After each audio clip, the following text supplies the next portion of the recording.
আচ্ছা, অবস্থানান্তর মৌলের সংজ্ঞাটা হচ্ছে যে সব ডি ব্লক মৌল অন্তত এমন একটি আয়ন গঠন করে যাদের ইলেকট্রন বিন্যাসে ডি অরবিটাল আংশিকভাবে পূর্ণ থাকে, অর্থাৎ D1 থেকে 9 পর্যন্ত ইলেকট্রন থাকে, তাকে অবস্থানান্তর মৌল বলে। তাহলে এই সংজ্ঞা থেকে আমরা বুঝতে পারতেছি যে অবস্থানান্তর মৌল হতে গেলে কিছু বৈশিষ্ট্য আছে, যে বৈশিষ্ট্যগুলো সম্পূর্ণরূপে ফিল আপ করতে পারলেই তাহলে আমরা ওই মৌলটাকে অবস্থানান্তর মৌল বলতে পারি। এই সব বৈশিষ্ট্যের যদি কোনো একটা কোনো কারণে ম্যাচ না করে তাহলে আর আমরা ওইটাকে অবস্থানান্তর মৌল বলতে পারি না। আচ্ছা, তাহলে সে বৈশিষ্ট্যগুলো কী কী সেগুলো আমরা একে একে জেনে নেব। আচ্ছা, প্রথম বৈশিষ্ট্য হচ্ছে অবশ্যই তোমার ডি ব্লক মৌল হতে হবে। তাহলে ডি ব্লক মৌল কোনগুলো? ডি ব্লক মৌল হচ্ছে একটা মৌলের ইলেকট্রন বিন্যাস করার পরে যদি আমরা দেখি যে ওই মৌলটার ইলেকট্রন বিন্যাসে ডি অরবিটালে ইলেকট্রনগুলো প্রবেশ করেছে, তাহলে সেইটাই হচ্ছে ডি ব্লক মৌল। এই গেল আমাদের প্রথম শর্ত। দ্বিতীয় শর্ত হচ্ছে গিয়ে ওই মৌলটার অবশ্যই কমপক্ষে একটি আয়ন গঠন করতে হবে। আয়ন গঠন করতে হবে। আয়ন গঠন করার অর্থ হচ্ছে গিয়ে ওইটাকে অবশ্যই ইলেকট্রন গ্রহণ বা বর্জনের মাধ্যমে একটি আয়নিক অবস্থায় আসতে হবে। এটা যদি ইলেকট্রন বিন্যাসের ডি অরবিটাল আংশিকভাবে পূর্ণ থাকবে, তো ডি অরবিটাল অবশ্যই আমাদের 1 থেকে 9 পর্যন্ত ইলেকট্রন থাকবে, সেগুলোই গিয়ে অবস্থানান্তর মৌল। আচ্ছা, এখন আর কি পর্যায় সারণীতে সাধারণত গ্রুপ 3 থেকে গ্রুপ 12 পর্যন্ত যে মৌলগুলো আছে সেগুলো সাধারণত অবস্থানান্তর মৌল বলে। তাহলে ফার্স্টে আমরা একটা এক্সাম্পলের সাহায্যে দেখার চেষ্টা করি যে এই অবস্থানান্তর মৌলগুলো হতে গেলে কি কি লাগে। আচ্ছা, তাহলে ফার্স্টে আমরা স্ক্যান্ডিনিয়ামের ইলেকট্রন বিন্যাসটা করে ফেলি। আচ্ছা, স্ক্যান্ডিনিয়ামের ইলেকট্রন সংখ্যা গিয়ে 21। তাহলে আমরা ফার্স্টে স্ক্যান্ডিনিয়ামের ইলেকট্রন বিন্যাসটা লিখে ফেলি।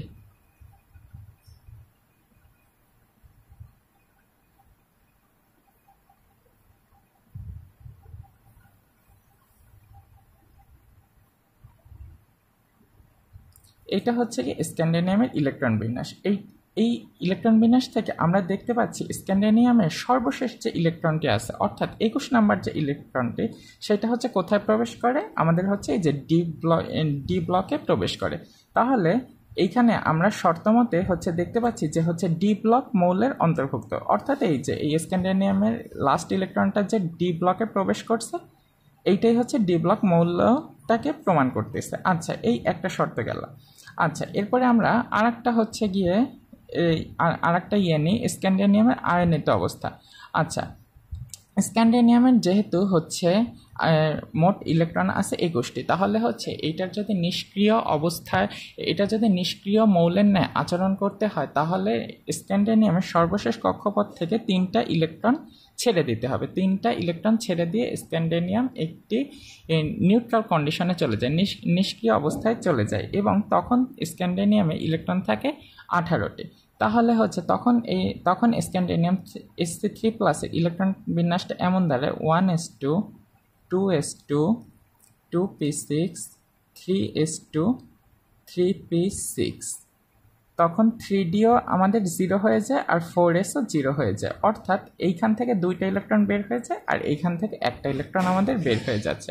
তাহলে স্ক্যান্ডিনিয়াম 3+এ কিন্তু ডি ব্লকে কোনো ইলেকট্রন প্রবেশ করে না, এবং এইটা কি আয়নিত অবস্থা হলেও যখন এই ডি ব্লকটা সম্পূর্ণরূপে ইলেকট্রন মুক্ত থাকে, অর্থাৎ ডি ব্লকে 1 থেকে 9-এর মধ্যে কোনো ইলেকট্রনই থাকে না, অর্থাৎ ডি ব্লকটা শূন্য হয়ে যায়, তখন স্ক্যান্ডিনিয়ামকে আর আমরা অবস্থানান্তর মৌল বলতে পারি না। ঠিক আরেকটা উদাহরণ আমরা দেখতে পারি, যদি আমরা জিঙ্ক নেই, জিঙ্কের গিয়ে 30,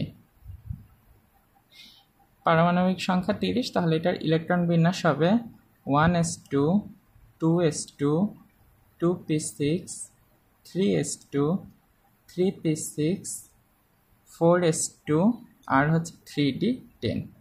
তাহলে জিঙ্ক কি একটি অবস্থানান্তর মৌল? না। কেন?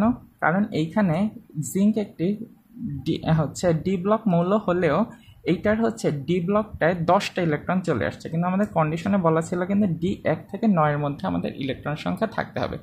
যেহেতু আমাদের গিয়ে এই ডি ব্লকে আমাদের 10টা ইলেকট্রন যখন চলে আসছে, তখন আমরা এটাকে অবস্থানান্তর মৌল বলতে পারতেছি না। এখন জিঙ্ককে যদি আয়নিত করা হয়, অর্থাৎ জিঙ্ককে যদি আমাদের নিষ্ক্রিয় গ্যাসের আকারে আমাদের আকার যদি আমরা দিতে চাই, তাহলে জিঙ্কের সর্বশেষ কক্ষপথ থেকে আমাদের দুইটা ইলেকট্রন বের করে দিয়ে এটা হবে জিঙ্ক 2+, তখন এটার ইলেকট্রন বিন্যাস হবে এই যে আমি শেষের কয়টা শুধুমাত্র লিখলাম 3p6 3d10 আর হচ্ছে 4s0।